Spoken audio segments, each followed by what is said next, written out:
akan membaca firman Tuhan dari 1 Korintus pasal 11 ayat 2 sampai dengan ayat 16.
Saudara-saudara terkasih dalam Tuhan, ayat-ayat ini memang sulit dipahami tanpa melihat konteks sejarahnya. Ayat-ayat ini juga pernah ditulis oleh Bung Karno dalam bukunya yang berjudul Sarinah. Dalam buku itu Bung Karno menyalahpahami ayat-ayat ini seolah-olah kekristenan itu mensubordinasikan perempuan di bawah laki-laki. Dan buku yang terkenal yang berjudul Sarinah itu ditulis Bung Karno tahun 1947. Ketika Bung Karno belum poligami. Nah, saat Bung Karno sudah poligami, dia tidak bisa mengangkat lagi tema wanita karena dia tidak konsekuen antara perbuatan dan teorinya. Maka sejak saat itu Bung Karno tidak pernah lagi cerita tentang hak atau emansipasi perempuan dalam pidato-pidatonya. Nah, saudara-saudara, ayat ini tidak bisa dipahami kalau kita tidak melihat konteks sejarah. Misalnya, perempuan harus bertudung. Tanpa mengetahui konteks sejarah, kemudian gerejanya Pak Pendeta Ade Manuhutu mewajibkan perempuan Kristen pakai kerudung. Karena ayat ini dipahami secara harafiah. Padahal kalau dipahami secara harafiah, laki-laki tidak boleh berambut panjang. Padahal Yesus berambut panjang. Dalam pemahaman yang harafiah pula, kemudian orang saksi Yehova setiap menggambar Yesus, Yesus rambutnya cepak kayak militer. Karena ayat ini tidak layak laki-laki berambut panjang. Nah, karena itu membaca Alkitab itu mesti tahu konteks sejarah. Nah, kalau misalnya dipaksakan seperti itu, laki-laki tidak layak kalau berambut panjang. Perempuan harus menudungi kepalanya karena itu kemuliaan malaikat-malaikat. Laki-laki tidak boleh menudungi kepalanya. Ini bertentangan dengan kebiasaan Yahudi. Dan Yesus tidak pernah menegur laki-laki yang menudungi kepalanya. Karena dalam setiap sembahyang, justru laki-laki di Yerusalem harus memakai kipa. Kipa itu topi kecil sebesar begini ditaruh di sini. Kalau Anda masuk ke dalam sinagog Yahudi, tembok ratapan, memorial David di Yerusalem, tidak pakai itu diusir sama rabi. Nah, berarti kan konteksnya Korintus ini bertentangan dengan apa yang dilihat sehari-harinya Yesus. Karena apa? Karena Korintus bukan Yerusalem. Konteks di mana Yesus berkarya dengan konteksnya Paulus berkarya itu berbeda. Soal kerudung misalnya. Di sini kan kerudung soal kewajiban. Sampai Ade Manuhutu mewajibkan pemakaian kerudung. Kerudung itu budaya. Kenapa Paulus menganjurkan pakai kerudung? Tetapi pada ayat terakhir setelah dia berbicara kan kadang-kadang Paulus mengatakan ini bukan dari Tuhan tapi dari aku. Di situ Paulus berbicara tentang konteks di mana dia berkarya, di mana dia mengatakan kalau hal ini dari aku, bukan dari Tuhan. Dia bisa membedakan. Konteks berkarya itu apabila pelayanan kita jangan sampai menjadi batu sandungan bagi kebudayaan setempat. Dan itu menjadi prinsip kontekstualisasi seluruh perjanjian baru. Apakah dengan demikian wanita yang tidak pakai kerudung itu tidak layak? Itu konteks budaya apa dulu? Kerudung itu asalnya dari mana sih sebetulnya? Kerudung itu bukan dari Islam, bukan. Islam itu datang paling terakhir. Kerudung itu pertama kali muncul pada Undang-Undang Lipit Ishtar. Itu kira-kira tahun 1600 sebelum Masehi. Kemudian masuk lagi dalam Undang-Undang Hammurabi 1400 sebelum Masehi di Mesopotamia. Jadi itu undang-undang zaman dulu ya, kira-kira sejaman dengan Musa dan setelah zaman Abraham. Itu sudah ada kerudung.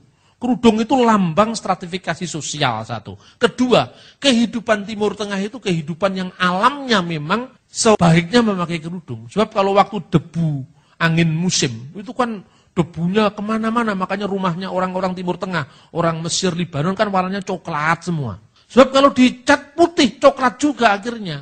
Makanya kalau di Israel, itu yang namanya gedung-gedung itu dianjurkan pemerintah, warnanya sama dengan warnanya batu dan debu. Makanya Anda lihat tidak ada gedung hijau, gedung merah di Israel. Karena apa? Sebentar lagi kalau nanti kena debu angin gurun lagi, itu jadi coklat juga. Kan rugi.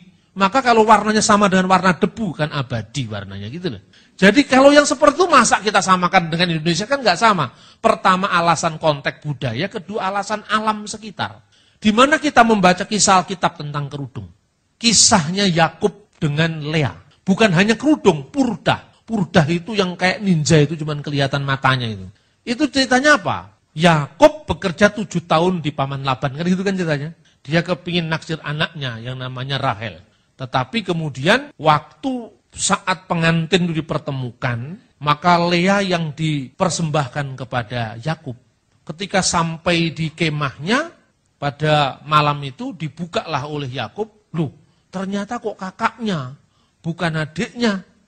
Langsung dia protes ke Laban. Bagaimana mungkin, saya kan menginginkan adiknya. Kenapa kau kasih kakaknya? Terus kemudian Laban menjawab kira-kira kisahnya seperti ini. Kalau ayatnya dibaca, waktunya habis.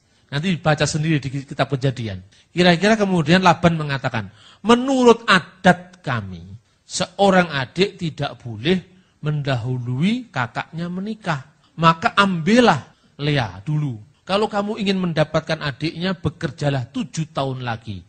Dan kamu akan mendapatkan adiknya. Pertanyaannya sekarang, kenapa kok waktu itu Yakub tidak tahu kalau yang diberikan kepada dia itu bukan Rahel tapi Lea?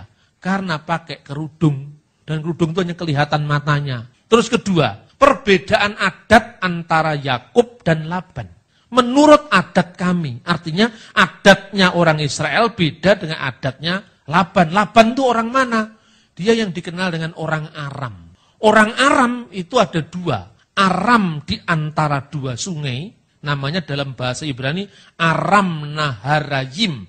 Sungai Efrat, sungai Tigris, di sini bangsa Aram itu Mesopotamia, sekarang Irak. Sementara Yakub mewakili Israel. Buktinya apa? Bahasanya berbeda. Tatkala dia mengikat perjanjian antara Laban dan Yakub, Yakub menamai batu tempat di mana menjadi tanda perjanjian itu Galet. Artinya timbunan batu.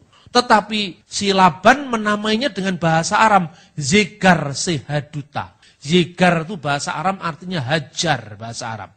Sehaduta itu bahasa Arabnya as-sahadat. Jadi batu kesaksian. Artinya Yakub punya budaya yang beda dengan Laban. 1. Termasuk Yakub tidak mengenal pemakaian kerudung, Laban memakai kebudayaan yang mengenal kerudung. Gitu kan? Kedua, Yakub memakai bahasa yang berbeda dengan Laban. Yakub memakai bahasa Ibrani, Laban memakai bahasa Aram. Jadi lewat love story dari para bapak bangsa ini menunjukkan bahwa kerudung itu masuk pertama kali di kebudayaan Yahudi sejak zaman Yakub. Sebelum itu kerudung tidak dikenal dengan kebudayaan Yahudi. Lalu setelah itu masuk dalam kitab Talmud. Kitab Talmud itu kitab hukumnya orang Yahudi. Kemudian diteruskan oleh orang-orang Kristen Ortodok di Timur Tengah, di Rusia, di Eropa Timur. Nah, maka kita bisa lihat bagaimana orang-orang Kristen kalau sembahyang di gereja juga pakai penutup kepala. Ini orang-orang Kristen Ortodok kalau sembahyang pakai penutup kepala. Ini menunjukkan bahwa sebetulnya ini bukan kebudayaan Islam. Ini kebudayaan Timur Tengah. Tetapi orang Kristen yang seperti ini pun kalau di Australia tidak pakai kerudung lagi. Karena kebudayaannya lain. Jadi untuk apa ada Manuhutu harus mewajibkan kerudung? Karena dia tidak tahu konteksnya.